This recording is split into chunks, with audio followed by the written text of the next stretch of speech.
ngayong linggo ay pinagdiriwang natin ang kapistahan ng pagtatalaga ng palasyong simbahan sa Laterano, ang Basilica of St. John Lateran, na kilala bilang the mother and head of all churches sa buong mundo. Hindi lamang ito paggunita ng isang gusali, kundi pagdiriwang ng ating pananampalataya bilang sambayanan ng Diyos. Ang Basilica of St. John Lateran ay ang unang opisyal na simbahan na itinayo matapos kilalanin ni Emperador Constantino ang Kristyanismo bilang opisyal na relihiyon sa Roma. Ngunit higit pa sa isang gusali, ipinapaalala sa atin ang kapistahang ito na ang tunay na templo ng Diyos ay ang ating mga sarili, sapagkat nananahan ng Espiritu Santo sa ating mga puso. Tulad ng sinabi ni San Pablo, hindi ba ninyo alam na kayo ang templo ng Diyos at ang Espiritu ng Diyos ay nananahan sa inyo? Kaya't ang bawat isa sa atin ay tinatawag na maging buhay na templo, isang tahanan kung saan nananahan ang kabanalan, pag-ibig at kapayapaan. Sa mabuting balita ngayon, makikita natin si Jesus na nilinis ang templo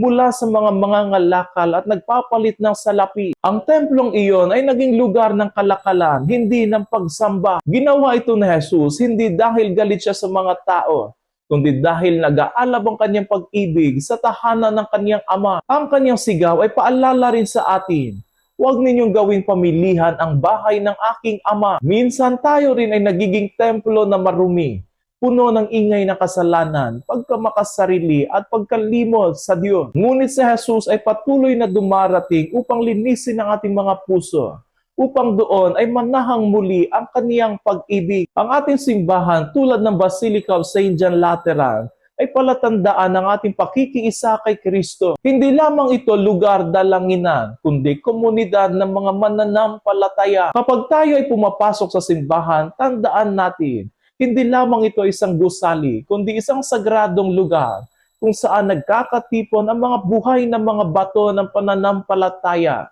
tayo mismo. Kaya sa pagdiriwang natin ng kapistahan ng pagtatalaga ng palasyong simbahan ng Laterano, ipagdiwang din natin ang ating sariling pagtatalaga kay Kristo. Sa kapistahang ito, tinatawagan tayong muli ni Kristo na maging mga tapat na tagapangalaga ng ating sariling templo, ang ating kaluluwa. Panatilihin nating banal ang ating mga puso. Pagyamanin natin ang ating simbahan sa pamamagitan ng panalangin, paglilingkod at pagmamahalan sa isa't isa. At bilang iisang simbahan, tayo ay magkaisa sa ilalim ng ating Santo Papa, ang kahalili ni San Pedro na siyang tagapangalaga ng pananampalataya sa buong mundo.